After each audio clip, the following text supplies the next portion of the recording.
If you are a real estate agent and you are tired of cold calling, door knocking, paying for ads that flat out don't work, or just tired of not knowing how to generate leads, then this is the channel for you. We are four rockstar agents who have come together to help fellow agents achieve financial freedom as well as location and time freedom. My name is Andy Hollis, along with my partners Aileen Fountain, David Doran, and Tim Hollenden. Together, we have over 50 plus years experience and knowledge in the real estate and sales and training industry, and we are hoping to pass that knowledge on to you. So let's get started. Yeah, we're going to talk a little bit about seller financing. We're going to talk about really what seller financing is and, the kind of the greater word right now, creative finance, and how you can leverage that in your sales business.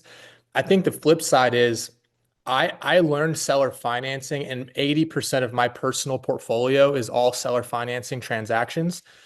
And when I first got into the business, it was funny. I thought everyone owned real estate. Like I thought that was normal, where everyone had, 10, 20, 30 rental units. I was like, how would you not, right? And I soon found out pretty quick that that wasn't the case, and found out there are some pretty specific reasons why. And so somebody sat me down one day and said, hey, look, if you want to buy real estate and you're a real estate agent and you don't want to pay taxes, but then sometimes you might not have 2 years of income and blah, blah, blah, blah, blah.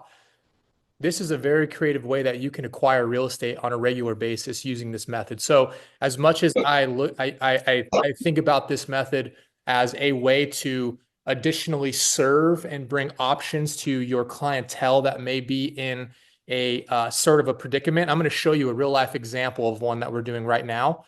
I also think like these are phenomenal opportunities for you to look at a deal and say, can I buy this? Should I buy this? Does this fit my buy box? And some of the deals with interest rates or down payments or call dates, it's been pretty wild what we've been able to do over the last 5 years with seller financing. So I'm super excited to share this with you. I'm going to share my screen real quick. Yeah, I have a real estate sales team in Albuquerque, New Mexico, in Phoenix, and a small team in Denver. So we started out in Albuquerque. That's where I started my independent brokerage when I was 24, Rock Real Estate Partners. You should not be allowed to start a brokerage at 24. That should be illegal. There should be some type of like age limit, like a driver's license, same thing. Like however that happened, it happened. So that was fun. And what I do now is I run our sales teams across our different markets. I actively invest in real estate, and I like to do cool things like, I don't know if you guys have seen Broke Agent Media or The Broke Agent on Instagram. Anyone seen that? They make hilarious content for real estate. Yeah. So the founder of the company, we're good friends, and I'm a content creator. So I'm trying to get better at the online lead generation, YouTube. So I do a lot of real estate investing content with that company.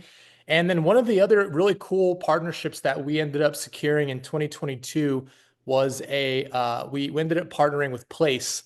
If anyone's ever heard of Place, it's a pre-IPO real estate technology platform.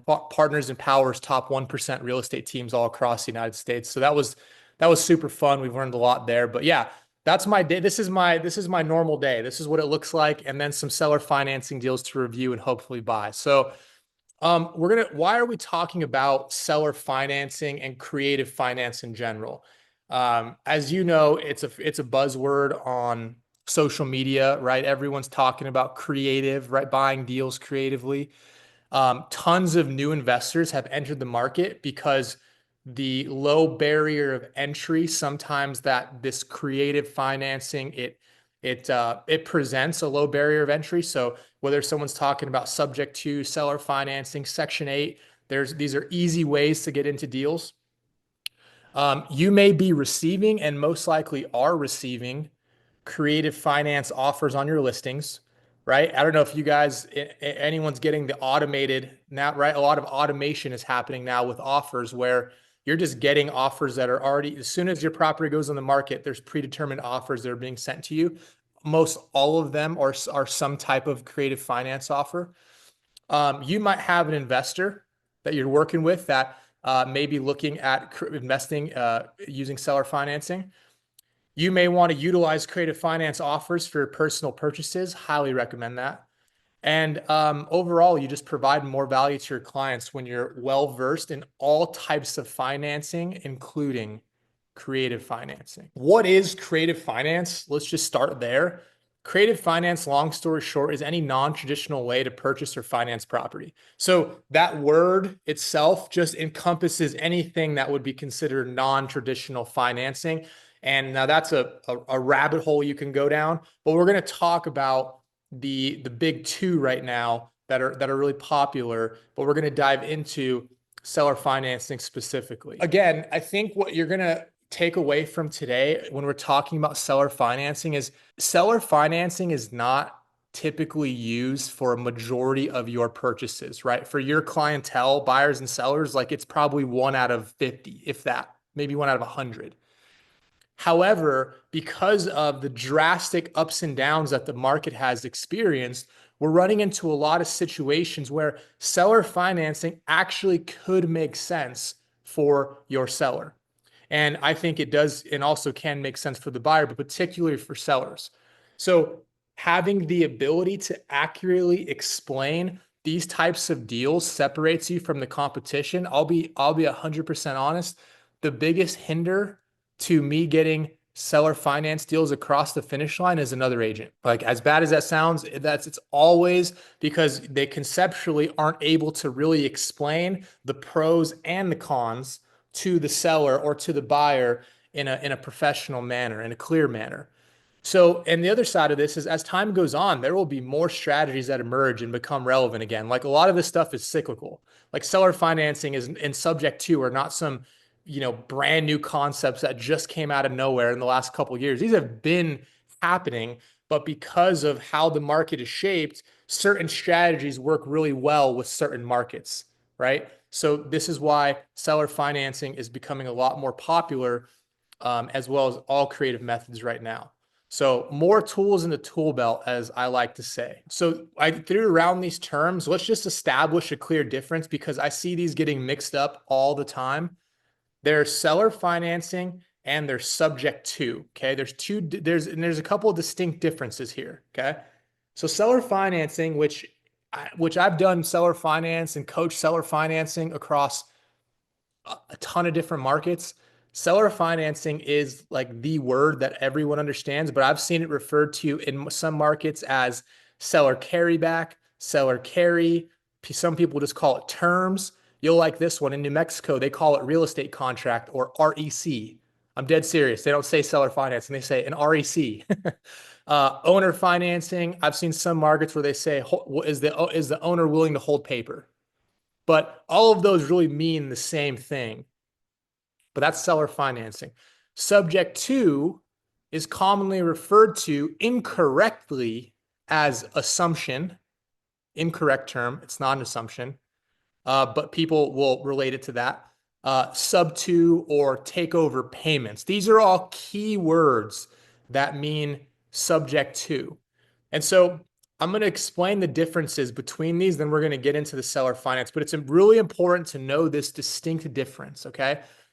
So seller finance is a seller financing agreement where the seller handles the mortgage process rather than a traditional institution. Okay.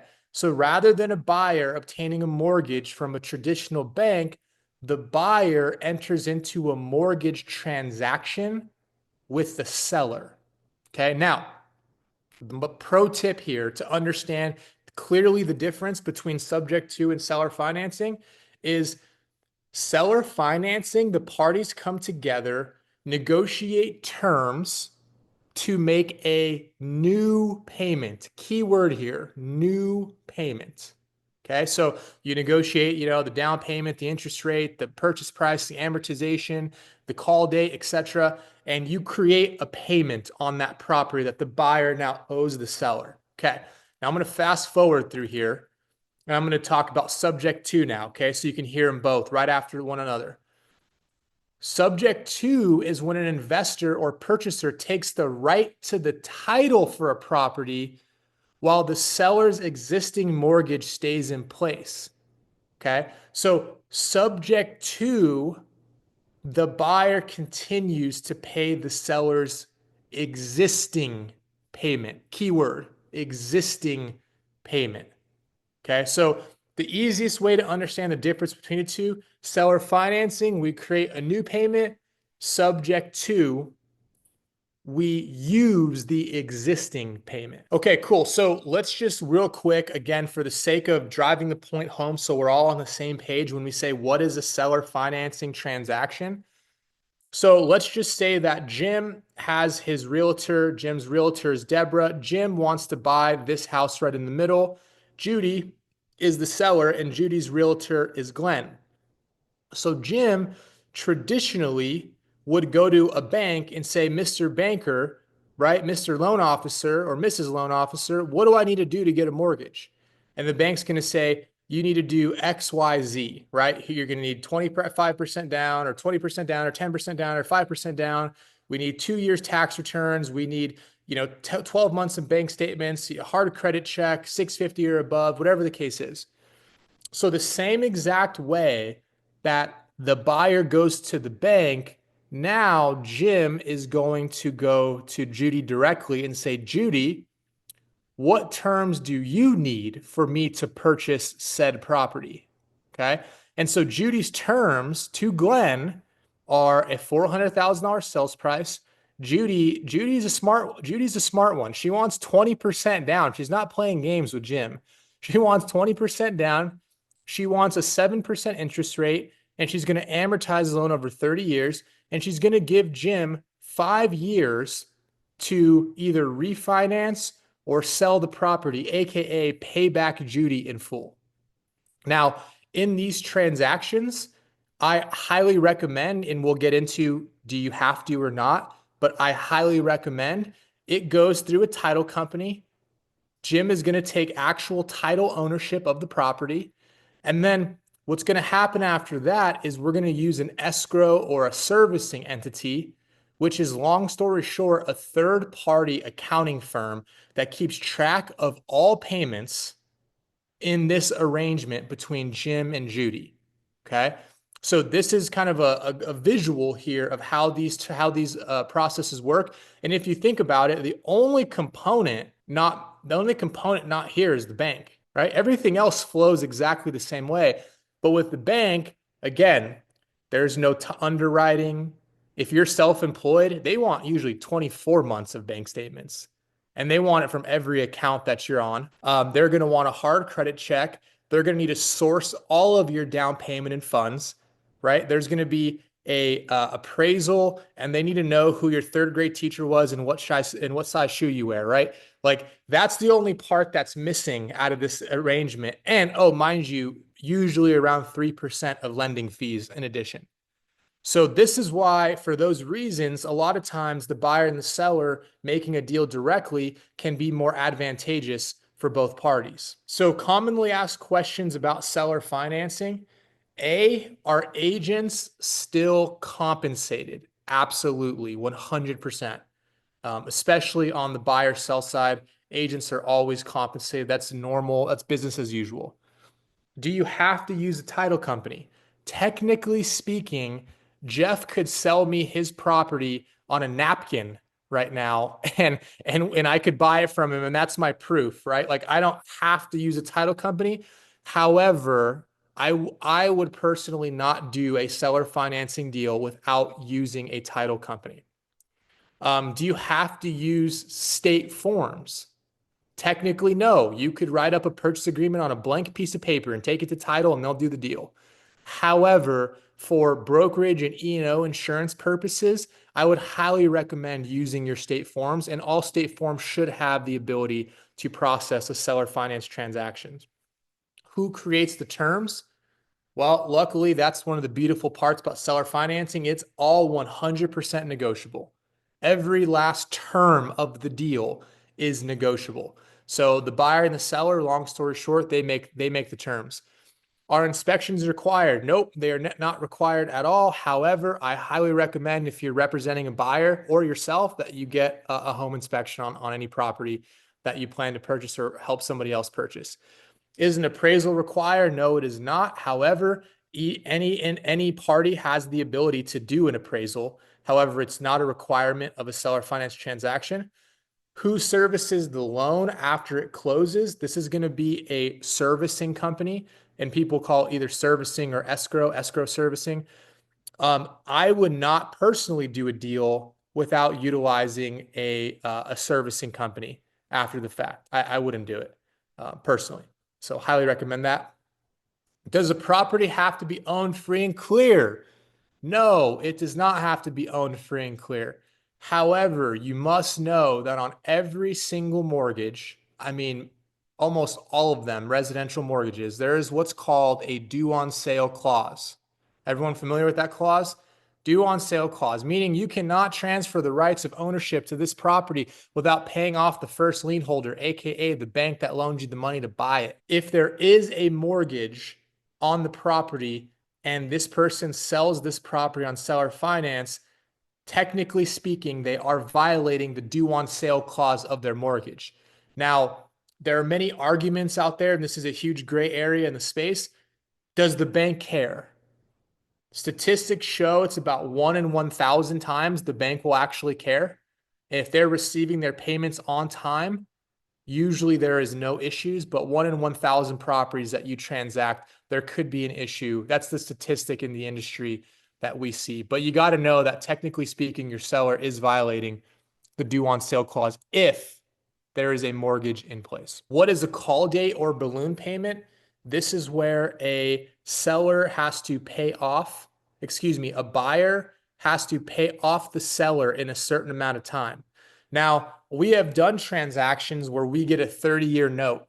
So I buy Todd's house and Todd gives me 30 years to pay off the loan. We've done that before. Now, Todd might say, hey, nope, Ramon, I want to buy another house pretty soon. I need the money.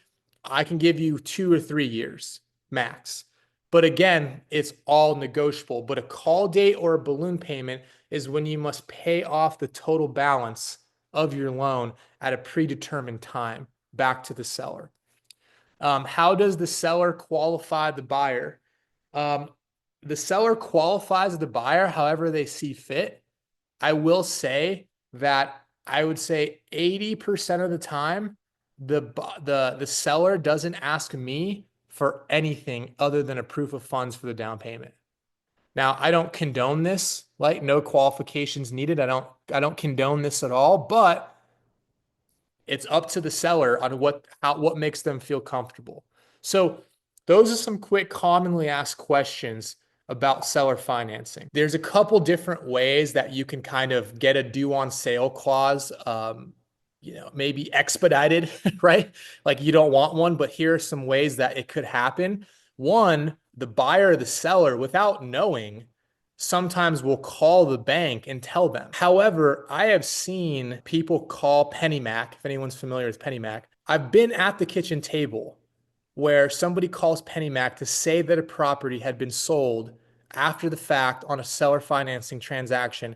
And I saw PennyMac say, cool, we'll put it in our back order, but just so you know, they're probably never going to get to it or care. That has been my experience quite a few times. As long as the bank is getting paid on time and the insurance is still in the original or an additionally insured is still in the additional note in the initial purchaser's name, they're either additionally insured or they still have a policy. I haven't seen it cause any issues, like the bank's not reaching out. So there's two types, right? There's free and clear seller financing transaction. There's a transaction that has debt on it currently. So this is why I always recommend the escrow company is let's just play the scenario where there's a loan already on the property. Okay. So the servicing company, Jim buys Judy's house. Judy has a mortgage, right? So when we engage the escrow company, what'll happen is Jim's payment will come into the escrow company. Escrow company will pay Judy's mortgage. The remainder will go to Judy if there is a remainder. So that's why the third party firm is so important, is because they ensure that Jim's funds don't just go to Judy and Judy say, well, I'll pay my mortgage whenever I feel like it, right? The funds go to the servicing company. The servicing company pays the note. And if there's anything left over, that goes to Judy. I'm going to show you here in a sec. I'm going to show you an actual transaction, real life happening right now. And this is a very common situation. It's a low equity situation. Okay. And I'm going to show you that. Now, the flip side is let's just play a scenario where Judy here owns this property. Okay. And she owns it free and clear. There's no mortgage. She owns it. Okay. So a couple of the benefits that the seller gets to take on by selling their property on seller financing is number one, the biggest one is the principal and interest, right? So when you actually look at an amortization schedule and you look at a 7% interest rate, it's an astronomical amount of money over the next 5-10 years. Okay. So now Judy is collecting that interest on top of the principal paydown. So the amount of interest that accumulates over the time that Judy holds the note, it's a significant number, assuming her rate is somewhat advantageous, right? But even at 2-3%, it's still a lot of cash. So that's number one. Number two is that Judy now no longer has any liability to the property. She no longer has to pay the taxes, technically doesn't have to keep an insurance policy. If she had tenants, no more tenant calls, no more maintenance, no more nothing. The property has actually changed hands, and now she is just holding on to a promissory note, collecting principal and interest. So it's a very, very nice lifestyle play for someone who's just tired of managing their properties.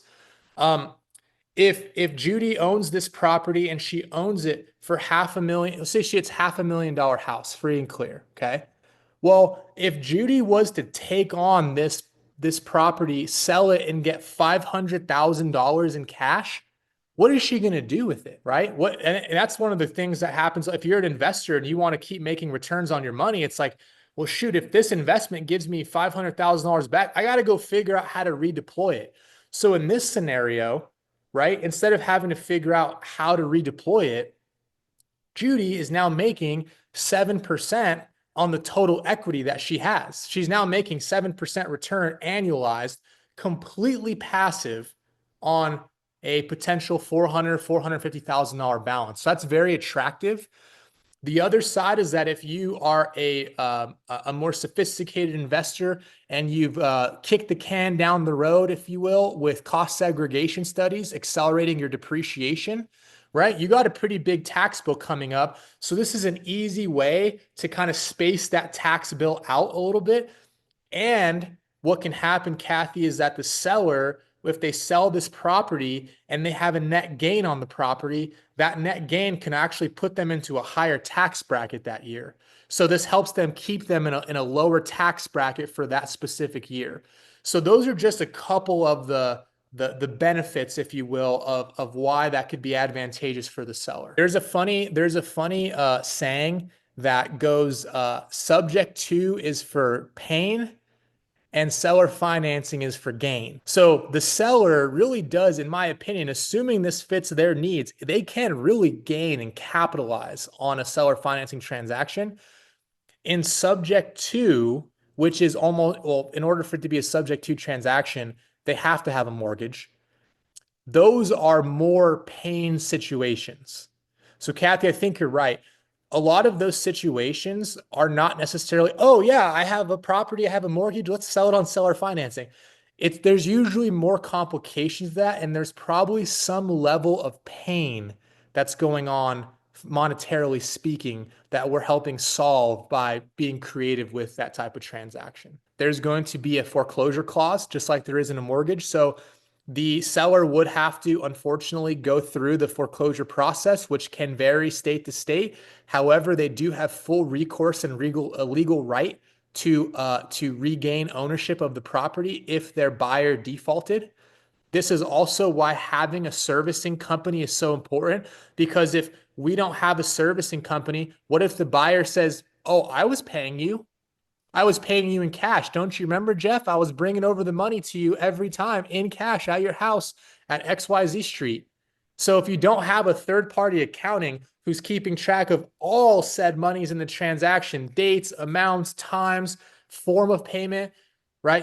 It might be a little bit harder to foreclose on somebody who is going to give you a hard time. So that's one. Two, let's go back to this scenario real quick. Is and this is a risk that every seller is going to take on selling on seller financing for sure. So if I'm Judy in this deal and Jim is buying the house, right? I'm telling Jim I want $80,000 down. Okay. So remember, if you start making your payment on this deal, I have your $80,000 down payment. And I also have all of the principal interest payments that you made to me. I collected all that interest. And if you foreclose, I can take the property back. However, let's just say the property's trashed, just like you mentioned. Well, I have to do somewhat of a calculation in my head. A, did I qualify the buyer? Did I look at your actually look at your credit report? Do you have evictions? Do you have money problems? Do you have a ton of credit card debt? These are all telltale signs, right? Do you have a criminal record? I mean, these are all things that you want to take into consideration. And then for that risk, whatever that profile shows, for that risk, how much money down do I need to feel secure that if in fact I have to take this property back, I'm not going to be losing on the deal? For example, if I only took $10,000 down on this transaction and you trash the house, it's probably going to cost me a significant amount more than $10,000 to A, fix the house, and B, go through the foreclosure process, right? So it's kind of that balancing act of what's the risk? What do I need to feel good about the risk from the seller's perspective and how you negotiate the term? There's three ways you pay off a seller financing transaction as the buyer. A, you sell the property. B, Mm-hmm. you refinance it with traditional lending. Mm-hmm. C, if you have the cash in cash, you can pay off the total balance. So this is kind of where this legal disclaimer comes up because I have to say that every state is a little bit different. How they recognize prepayment penalties, like for instance, if anyone's familiar with DSCR financing, debt service coverage ratio, many of those loans have a 5-year prepayment penalty. Most of them do. Mm-hmm. However, there are some states in the US that do not allow prepayment penalties. So this is why with seller financing, it's important to whatever market you're doing business in to get familiar with the state laws for that particular type of transaction and any EXP's policies of creative finance in those markets. I'm going to show you guys this real quick before we finish up. All right, so this is what I was talking about. This, I'll give you an example right here, real life. Okay, now I've been this client. Okay, they own this property right here. All right, and they just went on the market today, and we've been negotiating some seller financing transactions. Here's the issue we run into a lot in today's market, okay? Is this person bought this house less than a year ago. So I'll show you right here, pending sale, not even barely over a year, 9/12/23 at 407. This is about what it sold for, okay? Now, it's listed for sale now for 420. But which this means is that the value hasn't gone up almost at all in the last year. Okay. Many places have not. So, question for you, if you buy a property for $500,000 and then the next year it doesn't appreciate, can you sell the property for $500,000 and get your money back? No, right? It's going to be less the agent costs and closing costs, right? You're going to get 92% back. So if your property doesn't appreciate, you're going to lose money. Some people cannot afford to lose money. They don't have the funds to come to closing with, right? And so on this particular deal, this was a VA deal. So the guy got into this property for almost nothing, right? So he doesn't have the funds to cover an additional, on 420 purchase price, 12/12/24, probably roughly 30 grand. He doesn't have the $30,000 to come out of pocket. So what do? They raise the sales price to a rate that doesn't sell, right?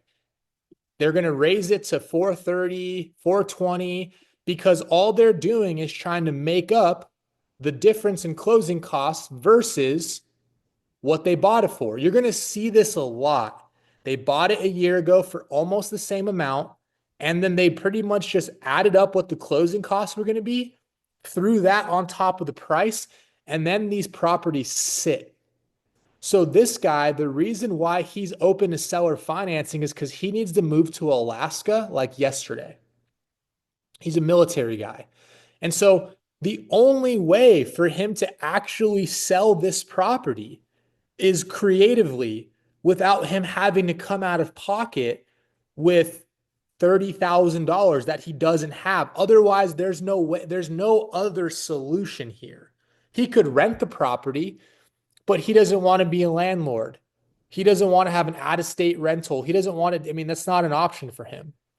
And so the way that we get involved in this deal is I would give him maybe $10,000, right? And I'm going to buy the property for 407. He owes 350. He owes 350 or excuse me, 399 on. He owes 400,000 on the property still. He owes 400,000. So I'm going to give him either $10,000, $15,000, and then I'm going to take over his $2,700 a month monthly payment, right? We're going to do what's called a wrap deal. Now I'm kind of moving fast through this because we don't have that much time, but this scenario, if there's anything I can let you take away today from like, how can I help clients? This right here is going to be a more and more common scenario because you have people who have bought in the last 1, 2, 3 years and the values have not gone up. And frankly, there's no indicators right now that show us we're going to experience another 15%, 20% increase across all properties, right? So people that purchased and need to sell, however, the property hasn't appreciated enough compared to what the closing cost would be to sell it. And you're going to see these properties, everything's going to, now these photos are horrendous, but there's other, you see properties and you're looking at them and you're like, why has this deal not sold? It looks beautiful. Price seems right. And then you go comp it and you're like, oh, wait, I'm going to go to the history. Oh, they just bought this property a year or two ago. Oh, they bought it for 400. Oh, they're listed for 450, but everything is still selling for 410.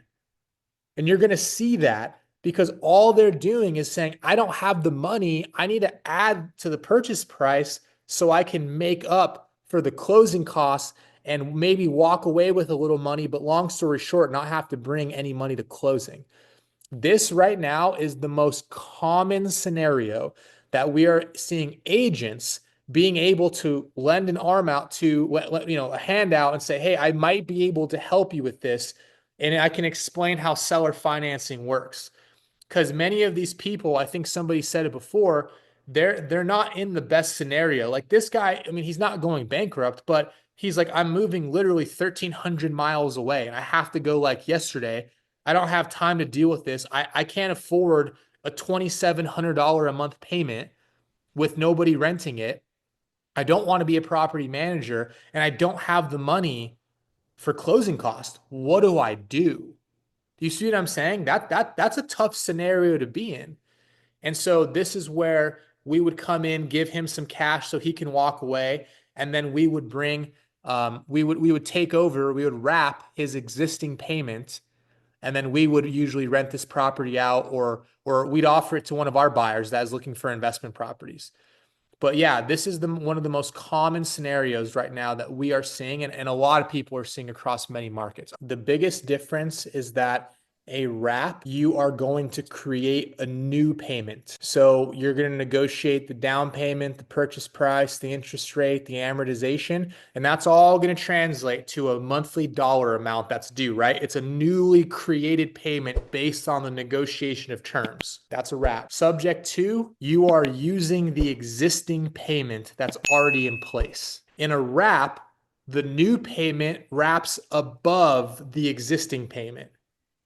In subject to, you just have one payment. Yeah, I mean, for properties that are going to cash flow and you're going to hold on to, I think it's a phenomenal debt product for investors. So yes, I do personally utilize it as well in addition.